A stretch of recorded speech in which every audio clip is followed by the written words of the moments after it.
semua siswa atau siswi? Tidak. Ada yang tidak hadir? Siapa yang tidak hadir? Siapa yang tidak hadir?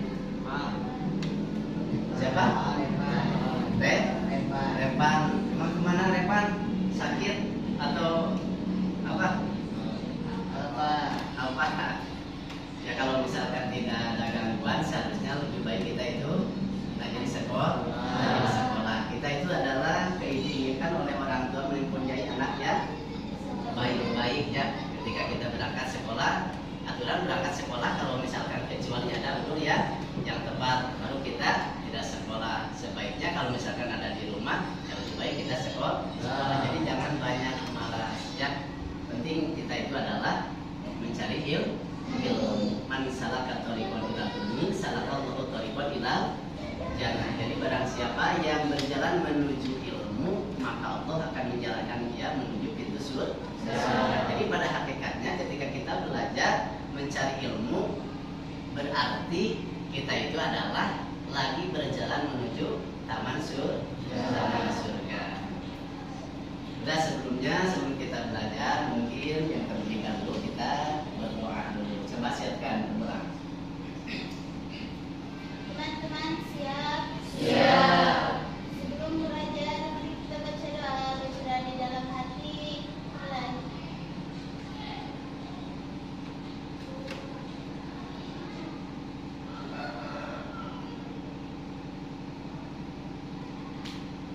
Berdoa selesai, siap dari masalah. Assalamualaikum warahmatullahi wabarakatuh. Waalaikumsalam warahmatullahi wabarakatuh. Alhamdulillah, wassalatu wassalamu ala rasulillah wa ala alihi wa sahbihi wa man wala. Asyhadu an la ilaha illallah wa la ilaha illallah wa asyhadu anna Muhammadan wa rasuluhu la nabiyya ba'da. Amma ba'd. Pertama-tama mari kita panjatkan puji serta syukur kepada Allah Subhanahu wa taala yang mana atas rahmat dan limpahan darinya.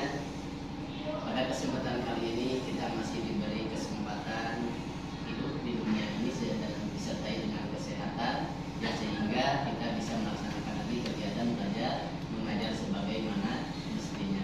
Maka dari itu layak dan munasabah untuk kita bersyukur kepada Allah, mensyukuri anugerah nikmat yang Allah berikan kepada kita. Nah, kalau misalkan kita menceritakan tentang nikmat dari Allah, kita tidak dituntut untuk menghitung nikmat. Kenapa? Karena siapa orang yang mampu sanggup menghitung nikmat dari Allah. Jangankan seluruh nikmat, ketika kita menghitung nikmat, mengeluarkan napas masuk dan keluarnya napas dalam waktu satu hari satu malam, mungkin tidak ada orang yang akan sanggup. Tetapi Allah tidak memerintah untuk menghitung nikmat. Kenapa?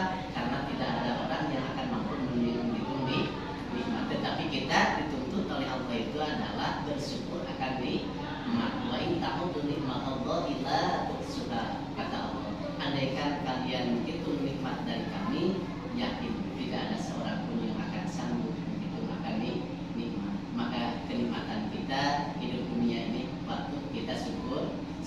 Sayyidun naimi dunia, asihat, pemimpin kenikmatan dunia itu adalah sehat. Nah, ketika kita sehat, berarti kita mencari ilmu nikmat, makan nikmat, jalan-jalan nikmat, naik kendaraan tidur nikmat. Ketika kita sakit, jangankan jalan-jalan, tidur pun juga tidak nikmat, tidak nyenyak.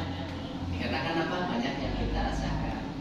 Sakit mata, sakit gigi, sakit telinga, sakit perut, kaki, dan semacamnya.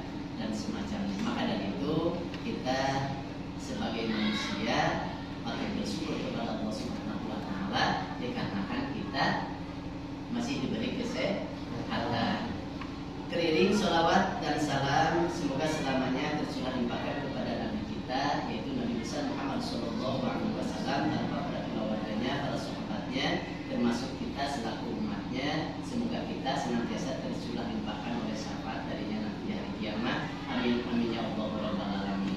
Amin. Dan untuk selanjutnya anak-anak sekalian, alhamdulillah pada pertemuan kali ini kita bisa melaksanakan lagi kegiatan belajar mengajar sebagaimana mestinya yang berkaitan dengan ilmu fikih.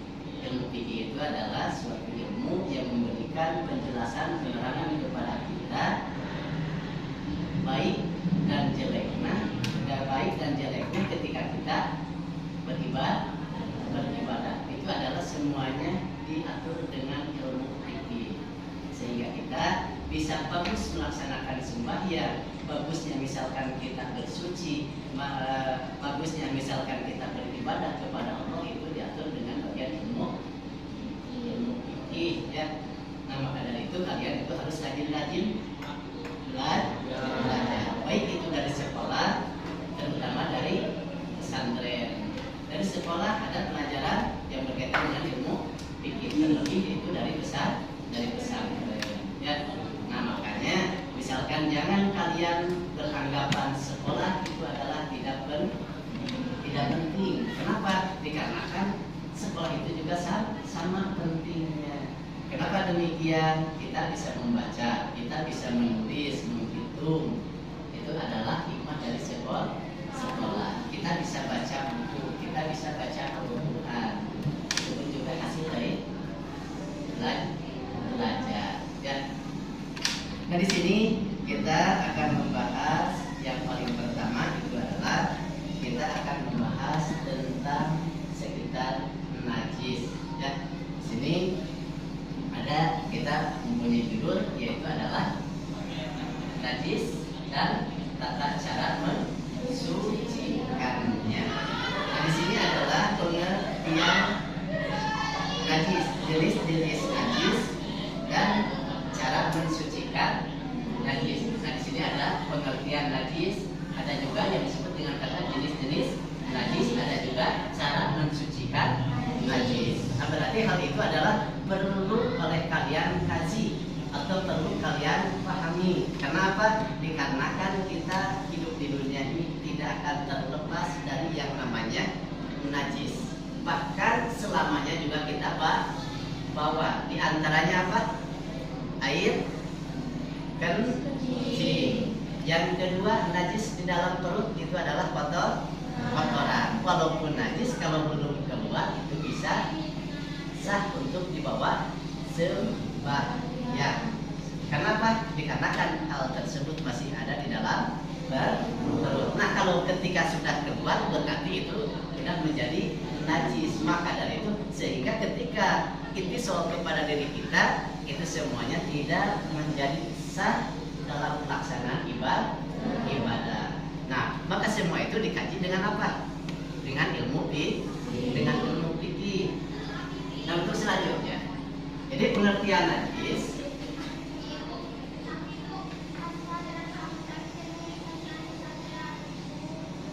di sini ada juga yang disebut dengan hikmah bersuci daripada najis tersebut.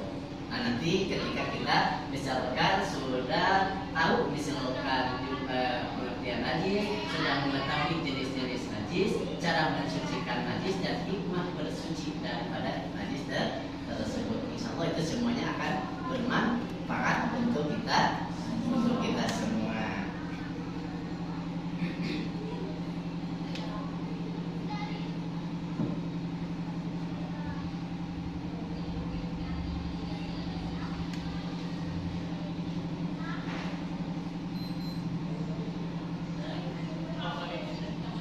Nah di sini untuk yang pertama kita akan mengenal yang disebut dengan kata pengertian najis.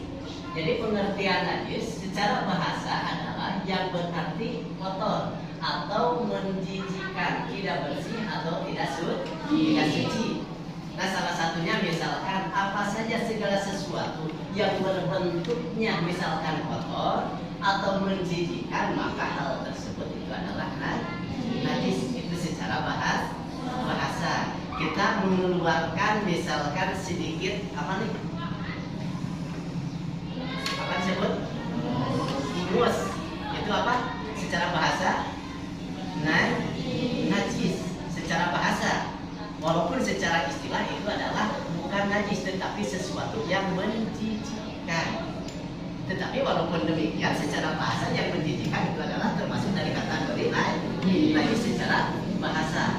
Atau misalkan yang kedua, kita mengeluarkan apa nih? Di dalam mata ada kotoran keluar ketika kita lihat, terlihat agak kuning, kadang-kadang agak hijau. Nah, misalkan kita dibilangin sama orang tersebut, nah itu pun juga yang disebut dengan kata najis secara bahasa. Tetapi walaupun kita bawa untuk melaksanakan ibadah, hal tersebut itu adalah tidak menjadi faktor penghalang dalam pelaksanaan ibadah kepada Allah. Kenapa? Dikarenakan itu adalah merupakan sesuatu yang menjijikkan. Nah, untuk yang selanjutnya, najis secara istilah adalah diartikan suatu benda yang mengotori pakaian atau badan kita yang menghalangi, misalkan ibadah kita kepada Allah, sehingga kita melaksanakan sembahyang kepada Allah tidak diterima oleh Allah dikarenakan badan kita terkena najis. Berarti itu adalah yang disebut secara najis berarti. Nah, salah satu contoh misalkan sedikit, kita misalkan mau sembahyang, bawa apa? Misalkan bawa tai ayam. Nah, kalau tai ayam biasa kalau dari Sunda punya tai bahasa apa yang tidak bisa dibawa kata ayam. Itu ada yang disebut dengan kata tai kotok, biasa ditambah dengan kata lancung biasanya. Jadi tai kotok lancung. Jadi teka-teki kata. Kadang-kadang nih orang tua zaman dahulu biasanya suka begitu. Tai apa yang tidak bisa disebut dengan kata orang yang mengeluarkannya. Misalkan tai ayam, tai manusia, anger, tai jelema, tai ayam, tai entau, tai meri, tapi tai kotor tidak disebut dengan kata ayam.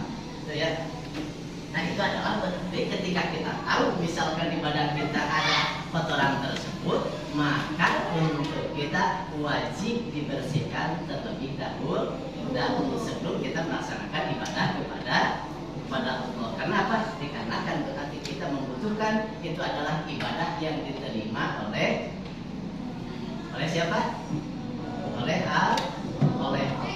Itu adalah salah satunya. Nah, berarti yang di sini yang disebut dengan istilah najis secara istilah itu adalah diartikan suatu benda yang mengotori pakaian atau badan kita yang menghalangi sahnya ibadah kita kepada Allah Subhanahu wa Ta'ala.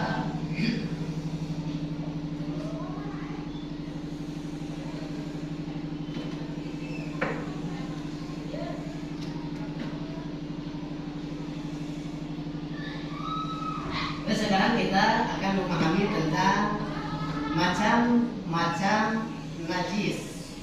Nah, di sini berarti najis itu ada beberapa macam. Kalau kata macam-macam najis bukan berarti kita macam-macam ya. Terhadap orang misalkan lu macam-macam itu bukan lain lagi. Ini mah macam-macam najis. Artinya najis itu bukan satu ya. Nah, berarti di sini ada yang disebut dengan kata najis. Pertama, yang keras, muhafafah. Adalah najis muhafafah. Jawabannya yang semangat. Makan dulu enggak? Lemes banget sih. Nah, kalau ditanya yang semangat ya, kalau misalkan anak bapak nih, anak mama harus semangat ditanya ya. Kita misalkan ketika ditanya belajar betul, wajar. Karena apa? Karena kita sudah belajar.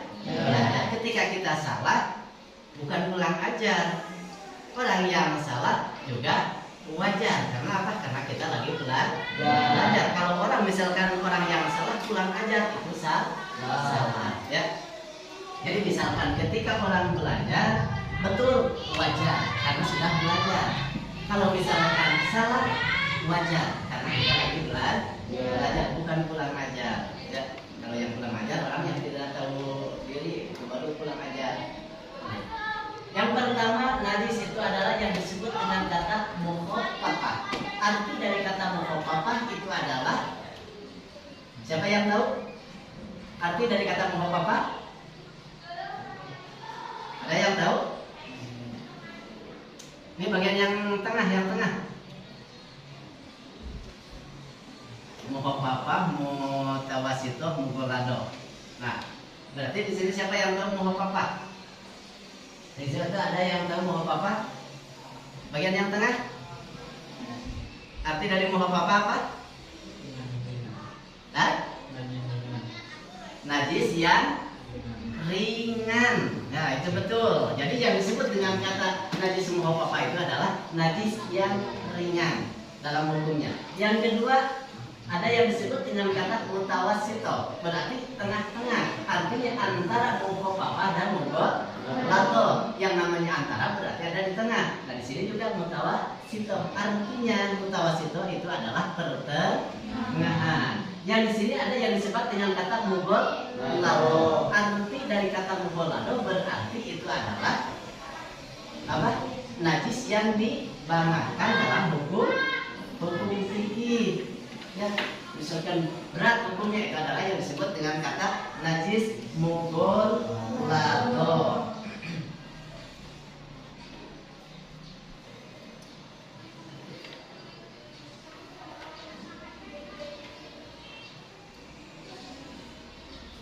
Nah, untuk selanjutnya kita akan mengetahui najis mukhafafah. Misalkan najis mukhafafah itu apa sih? Misalkan najis yang bisa ringan hukumnya yang bagaimana?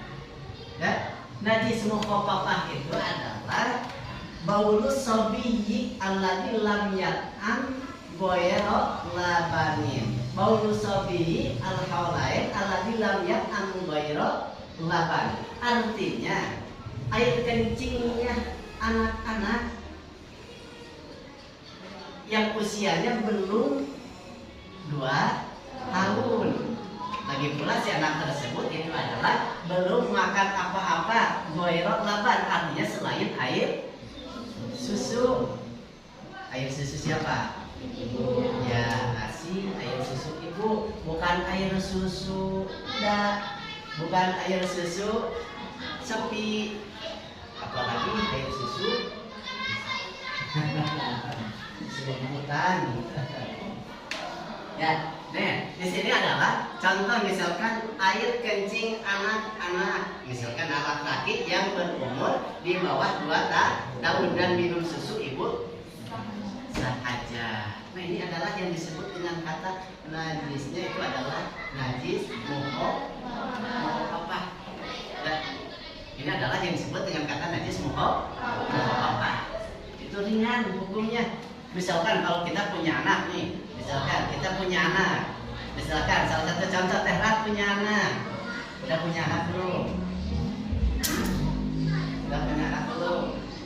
Belum, pengen punya anak.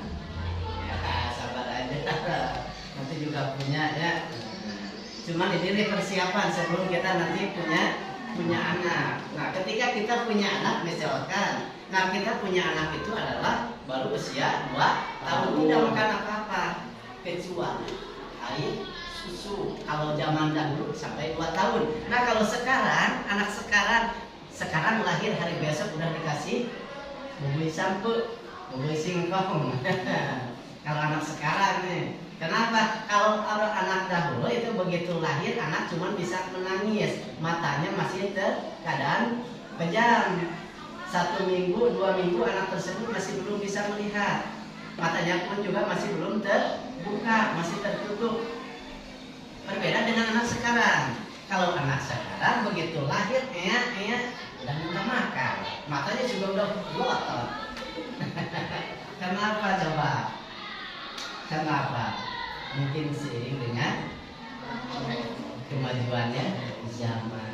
Ya, udah ya masakan segala konten ya. Dan segala singkat, cepat, padat. Kalau dahulu misalkan kita pengen mengasih surat dari Saudi ke Indonesia kadang-kadang 1 bulan. Kalau sekarang kan begitu pencet net langsung sampai. Maka orang juga begitu lahir net langsung matanya berlotot.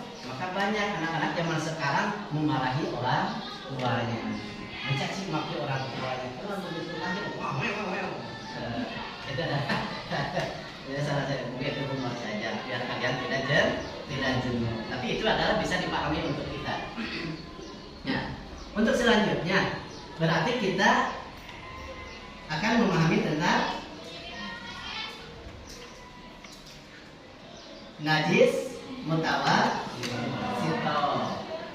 Nah, arti dari kata najis mutawassithah itu adalah najis yang sederhana atau najis yang sangat ringan.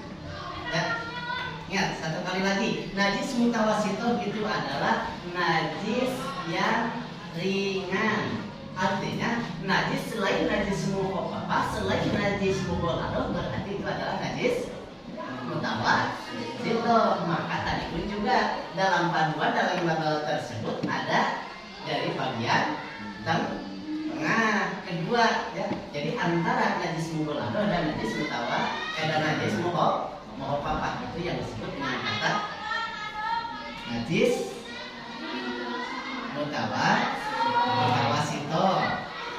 Cuman di sini najis mutawassithah terbagi pada dua bagian. Ada yang disebut dengan kata najis mutawassithah bangsa ainiyah, ada yang disebut dengan kata najis mutawassithah bangsa hukmiyah. Arti dari kata najis mutawassithah bangsa hukmiyah itu adalah najis yang bisa kita lihat, ya, yang bisa kita lihat itu ada ya, yang disebut dengan kata najis mutawassithah bangsa ain, yang bisa kita lihat dengan mata, yang bisa kita rasakan dengan panca ria kita, maka itu adalah yang disebut dengan kata najis mutawassithah bangsa ainiyah. Kalau najis mutawassithah bangsa hukmiyah itu adalah najis mutawassithah, najis yang pertengahan, tetapi tidak bisa dilihat oleh mata, tidak bisa dirasakan oleh hati nurani kita, tidak bisa kelihatan misalkan oleh panca ria.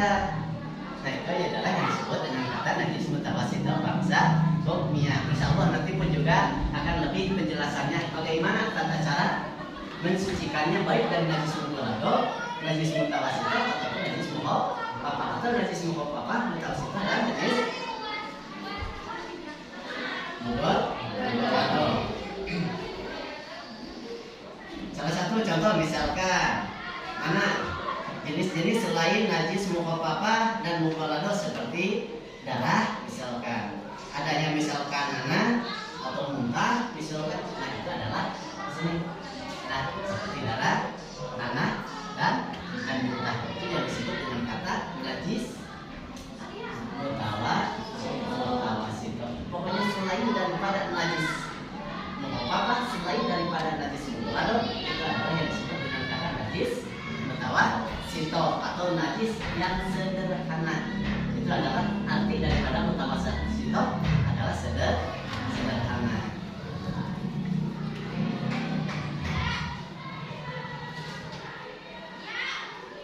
Untuk bagian yang ketiga dari label tersebut itu adalah ada yang disebut dengan kata najis mughalladah. Arti dari najis mughalladah apa? Najis berat.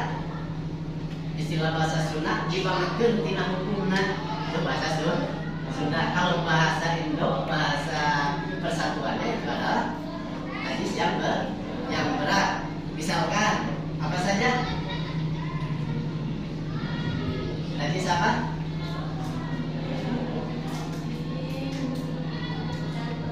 Anjing dan babi, yaitu kilap dan khinzir. Ya, bahasa Arabnya itu adalah najis kilap, artinya najis atau kilap anjing, atau misalkan babi, celeng, alias bagong. Nah, itu adalah yang disebut dengan kata anjing dan babi, serta keturunan keduanya atau salah satu daripadanya. Misalkan salah satu, misalkan satu najis anjing, ini adalah yang disebut dengan kata najis mughalladah. Bukan dari anjing tetapi babi. Itu adalah menurut ajaran Islam, syariat Islam, ini adalah yang disebut dengan kata najis mughalladah. Jangankan dimakan, ketika terkena daripada diri kita pun juga itu ada tata caranya mensucikannya, itu adalah banget dalam hukumnya. bahkan mencucikannya tidak cukup 1 kali, itu harus sampai ada 7 kali. Cara-caranya nanti insya Allah Bapak jelaskan kepada kalian. Bapak di ahadihima, ada juga yang disebut dengan kata anak dari salah satunya, kalbi dan injil. Misalkan kerocot begitu keluar, misalkan yang anaknya najis tidak, itu juga najis. Kerocot lagi, misalkan dari babi anaknya najis tidak, najis. Itu juga sama najis. Tetapi misalkan tidak, misalkan anjing dengan anjing, anjing tidak dengan babi, tetapi anjing dengan domba. Kita punya domba misalkan, nah betina. Nah, lalu kita punya anjing jantan, lalu dikawinin misalkan sehingga keluar anaknya tersebut, maka si anaknya tersebut itu adalah menurut syariat Islam tidak boleh dimakan. Karena apa? Itu pun juga sama najisnya mubor. Lalu adek bisi misalkan kita ratekeun bae da domba nu kepunyaan saya mah domba biasa jalurna misalkan 2 juta dengan korocot mah dengan siga domba mau dipasang tidak boleh. Itu tidak boleh untuk orang yang tahu, kecuali orang tersebut itu adalah tidak mengetahui tentang syariat Islam. Itu adalah orang yang bodoh. Kalau dahulu, kalau zaman sekarang misalkan dibilangin bodoh tentang syariat Islam atau agama, itu tidak diperlakukan. Karena apa? Kalau dahulu jarang ulama, kalau sekarang setiap RT banyak ulama. Bahkan satu RT itu ada 2 ulama, ada 3 ulama, bahkan sampai ada 4 ulama. Nah maka kalau tersebut tidak termasuk dengan kata jahil makdur, ya. Jadi kategori ya setelah bodoh tetapi tidak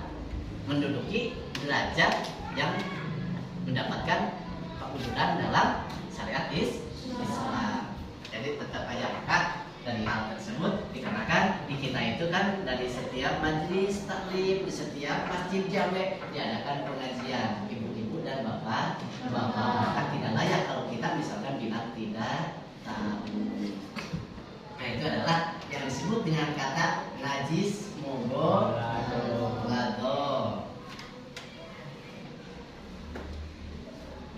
Nah sekarang kita akan memahami bagaimana caranya mensucikan najis mughalladh. Bagaimana caranya mensucikan najis mutawassito. Bagaimana caranya mensucikan najis mukhaffafah. Nomor 1 kita akan membahas tentang cara mensucikan najis mukhaffafah. Nah di sini yang pertama coba kalian mungkin lihat pada tabel di sini. Buangkan najis terlebih dahulu. Yang kedua apa? Zirus dan basuh dengan air mutlak. Artinya air yang suci serta mensucikan. Itu yang disebut dengan kata air mutlak. Kalaupun misalnya jadi harus yang suci dan mensucikan. Mau mutlak. Jadi kemutlakan tanpa ada kait yang penting. Air tersebut itu adalah harus suci dan mensucikan sehingga hilang warna, bau dan rasa. Itu adalah yang pertama cara mensucikan najis mukhaffafah. Jadi yaktika, kalau istilah bahasa Arabnya itu adalah yaktika jarul ma'i alaihi.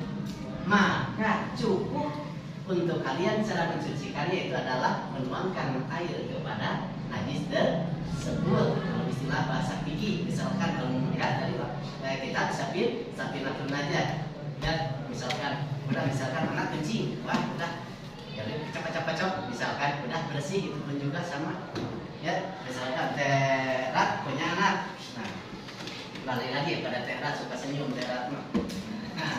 Itu Teresnya sama Teres misalkan punya anak. Nah, anak kita itu pipis tetapi belum makan apa-apa. Selama 1 tahun belum makan, 2 tahun belum makan, selalu digendong kemanapun juga dibawa.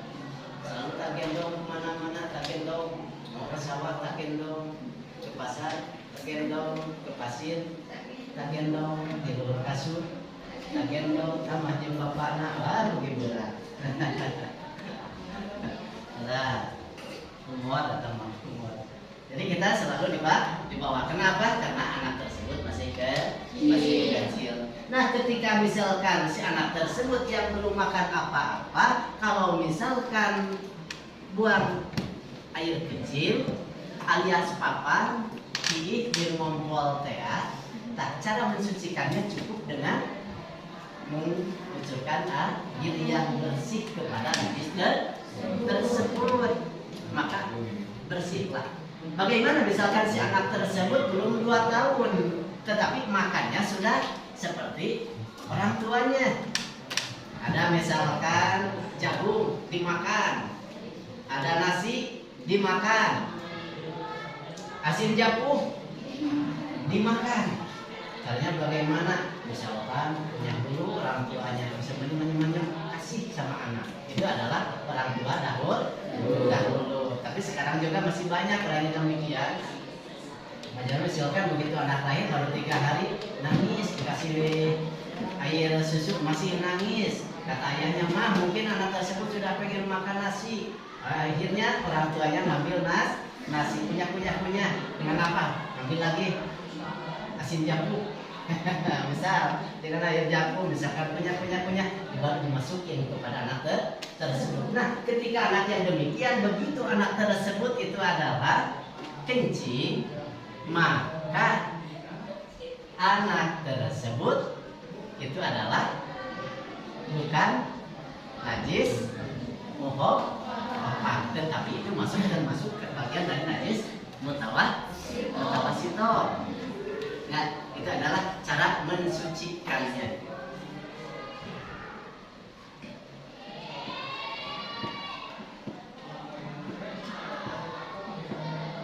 Untuk yang kedua, cara mensucikan najis mutawasito.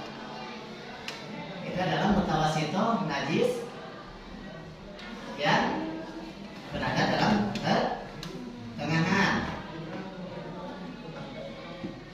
Nah, yang pertama caranya itu adalah buangkan najis terlebih dahulu, jirus dan basuh dengan air mutlak sehingga hilang warna, bau dan rasa. Nah, itu baru kita bersihkan. Setelah dibersihkan, lalu misalkan kasih air, itu maka najis tersebut juga akan bersih. Kenapa? Dikarenakan buangan dari najis itu adalah terlebih dahulu.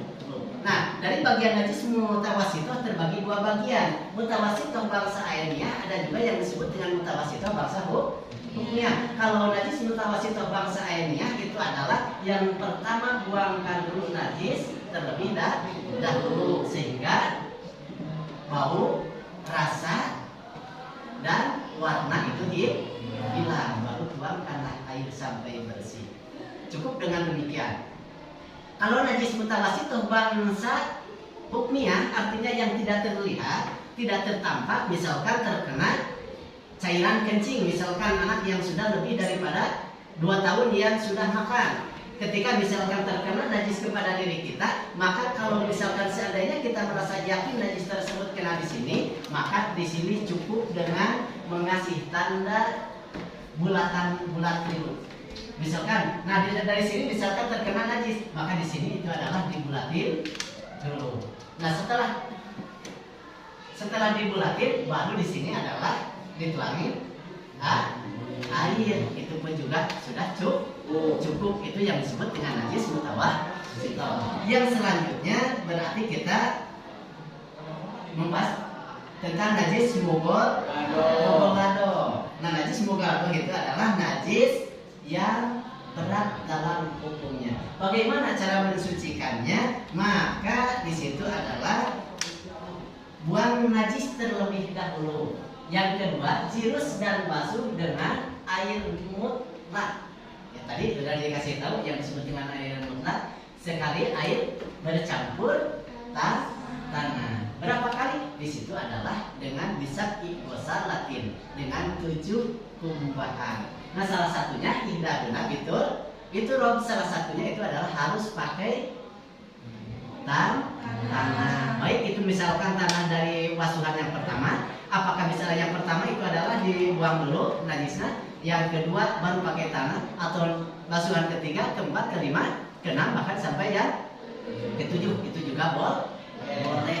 Itu adalah yang disebut dengan najis mughalladah, yaitu ketika misalkan kotoran anjing atau babi terkena kepada kita, atau kita dijilat oleh anjing atau babi, atau salah satu anak dari anjing dan babi terkena kepada diri kita, maka itu adalah dengan disebut dengan kata najisnya mughalladah. Maka cara mensucikannya tidak cukup dengan 1 kali, tetapi harus 7 kali menurut syariat Islam, cara yang tepat ya. Jadi salah satunya ihdahuna turab. Tetapi sebagian ulama berpendapat sekarang bahkan misalkan tidak pakai debu, tidak apa-apa, misalkan dikarenakan sudah ada sabun. Tetapi yang afdol tetap walaupun ada sabun, salah satunya pakai tanah yang suci. Kade ulah jangan mengambil tanah yang sudah terkena najis. Karena apa? Karena misalkan wanasu layaturu ila bil maita, najis tidak akan suci terkecuali dengan air yang suci. Artinya berarti ketika kasih tanah juga harus yang suci. Jangan ngambil tanah di kandang ayam, berarti itu sama dengan bo. Ya.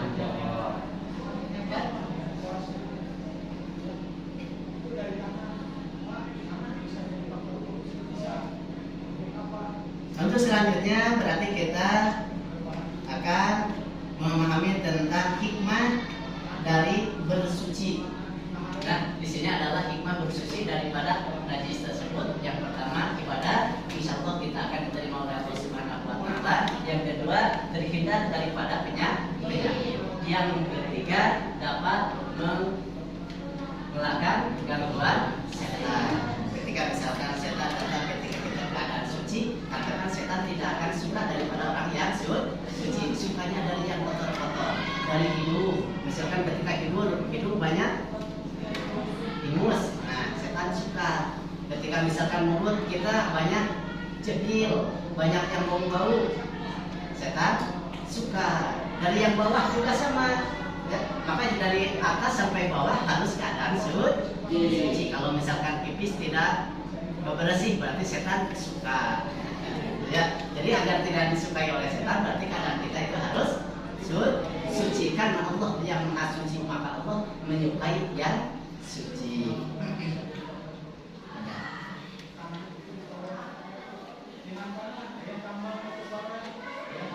Nah, untuk yang terakhir, alhamdulillah mulai dari bahasan yang pertama sampai akhir, alhamdulillah. Mungkin barangkali sebelum ada kata penutup untuk kalian, boleh yang mau bertanya? Kalau ada, misalkan ya, kalau misalkan udah mengerti, misalkan kata kalian udah mengerti, ya alhamdulillah. Kalau udah mengerti ya udah. Apalagi yang kita dilanjutkan kalau udah mengerti ya. Kalau belum, misalkan barangkali ada yang masih ragu tentang bahasan yang barusan, boleh kalian tanyakan sebelum selesai. Mungkin ada yang mau ditanyakan? Ada? Ada tidak? Ya. Boleh yang mau bertanya boleh. Misalkan ini adalah untuk melengkapi. Coba. Iya boleh, silahkan. Nah, kalau misalkan kita kan, misalkan untuk menghilangkan najis ketika tidak ada air, itu pun juga bisa kita hilangkan. Salah satunya misalkan dengan cara bagaimana menggosok dengan selain daripada air. Misalkan kalau air tidak ada ya, misalkan kan cuman tidak mungkin kalau dari dunia ini tidak ada air gitu kan. Misalkan sekalipun misalkan kalau tidak ada, misalkan adanya kotoran misalkan di depan rumah, misalkan ada kotoran ya, cukup dengan kardus misalkan atau apa saja yang penting bisa menghilangkan. Itu adalah ada tata cara bagaimana ketika tidak ada air, berarti istinja bil hajar ya. Misalkan salah satu contoh, misalkan ketika kita buang air besar. Nah, bagaimana caranya? Berarti kita menghilangkannya hal tersebut itu adalah harus dengan salah satu jarim dengan 3 batu. Artinya 3 batu berarti 1 kali misalkan kita buang air besar. Misalkan tadi dia kan syaratnya ieu ulah anu muncrut. Lamun anu jadi patuangan kan itu adalah mata ayyana lemah, artinya tentu itu harus dengan air. Nah, ketika misalkan buang air besar, air tidak ada, cukup dengan batu. Maka kalau kita pengen misalkan ke gunung, ke pasir, bawa batu 3 yang suci, basuh dulu si batunya. Nah, tetapi yang pertama di sini disimpan, harus sampai kali bulan diulang karet, kan itu kali. Jadi satu buang, ambil lagi 2 batu yang kedua, buang, yang ketiga buang. Nah, kan bersuci dengan makanan itu tidak boleh. Misalkan ada singkong, wah besar kayak buah sambal gitu, itu tidak boleh. Menikahnya ku daun pulus, menikahnya ku daun pulus, itu adalah caranya. Misalkan air kencing pun juga sama. Demikian. Kalau misalkan untuk perempuan, kalau air kencing susah. Karena apa? Karena begitu keluar airnya begini. Kalau untuk laki-laki kan tidak begitu ke depan. Jadi ringan cara mencucikannya sama. Itu yang pertama. Udah cukup? Mungkin ada laki-laki yang mau bertanya? Tidak? Ya udah. Ya udah, mungkin itu saja untuk pertemuan kali ini. Dikarenakan waktunya juga sudah habis. Mungkin itu saja, namun Bapak tetap berpesan kepada kalian dalam setiap kali kita belajar harus semangat. Karena apa? Karena kita masih anak-anak, berarti kita itu adalah memerlukan pendidikan, baik itu dari sekolah, baik yang sifatnya formal ataupun non formal, baik pesantren itu pun dari sekolah. Pendidikan dari orang tua terlebih dahulu, bahkan termasuk dari guru-guru kita. Maka Bapak pesan kepada kalian, setiap kinerja kalian, setiap pelajaran kalian harus mempunyai cita-cita. Misalkan boleh kalian ingin jadi ulama, boleh kalian ingin jadi kiai, ingin jadi profesor, ingin jadi dokter, ingin jadi presiden. Itu akan membantu memberikan semangat kepada kita. Ya, jadi jangan begini, saya tidak pengen sekolah, udah saya mau mending jadi tukang nyangkut aja. Itu jangan. Ketika kita punya rencana itu harus mempunyai rencana yang bagus, harus lebih. Jadi waladun sabikun, orang anak itu adalah harus lebih derajatnya daripada orang tua. Kalau orang tua misalkan suka nyangkul kita, atau minimal kerja di kantor, minimal kita jadi guru sekolah, jadi guru pengajar besar, itu akan lebih luhur harkat martabat. Jadi tulang misalkan kolot tukang malam, ditutupkan kurang jadi tukang malam. Kita itu harus punya cita-cita untuk merubah, karena orang tua kita itu terasa susah ribu. Nah, berarti kita harus apa? Harus mencari peluang yang lebih senang. Maka itu harus kita punya cita-cita. Karena apa? Untuk mendorong semangatnya kita belajar. Man jada wajada. Barang siapa yang sungguh-sungguh, maka dialah orang yang akan dapat. Mungkin itu saja Bapak Juman pesan kepada kalian. Jangan lupa setiap waktu kalian harus rajin-rajin belajar. Karena apa? Karena hayatul ilmi bimusyawarah wa bimutalaah wa bimudah. Kalau hidupnya ilmu kita itu yang pertama harus rajin musyawarah. Artinya kita bertanya baik itu kepada guru ataupun teman sekelas. Ya, yang pertama. Wa bimutalaah, yang kedua harus kita rajin-rajin melihat pelajaran kita itu dicermati, diamati, diajari. Yang ketiga baru mudahkan, artinya diamalkan, diceritakan baik kepada teman ataupun misalnya kepada sesama bagaimana caranya. Misalkan ya, melalui cara tablik ataupun bagaimana. Yang penting itu adalah musyawarah mutalaah wa bimudahkan. Itulah ansitu wasmu wa'at. Ketika kita belajar berarti kita ansit. Yang pertama kita harus diam. Wasma'u, yang kedua kita dengarkan. Wa'atimu, yang ketiga kita ikuti yang bagusnya. Hudma sofa dan makadar, ambillah yang bagus dan tinggalkanlah yang jelek. Mungkin itu saja untuk pelajaran kali ini kepada kalian. Mungkin apabila ada kata-kata yang kurang berkenaan kepada kalian, mohon maaf. Karena apa? Karena al-insan mahluk atau manusia. Manusia itu adalah tempat hilang, tempat salah, tempat lupa. Barangkali ketika ada kesalahannya, mohon maaf yang sebesar-besarnya. Bagaimana? Alhamdulillah. Yang itu saja untuk pertemuan kali ini. Kurang lebihnya mohon maaf. Wabillahi taufiq wal hidayah. Assalamualaikum warahmatullahi wabarakatuh. Waalaikumsalam warahmatullahi wabarakatuh. Selanjutnya untuk pengabsenan siswa, ya. Ya, itu saja.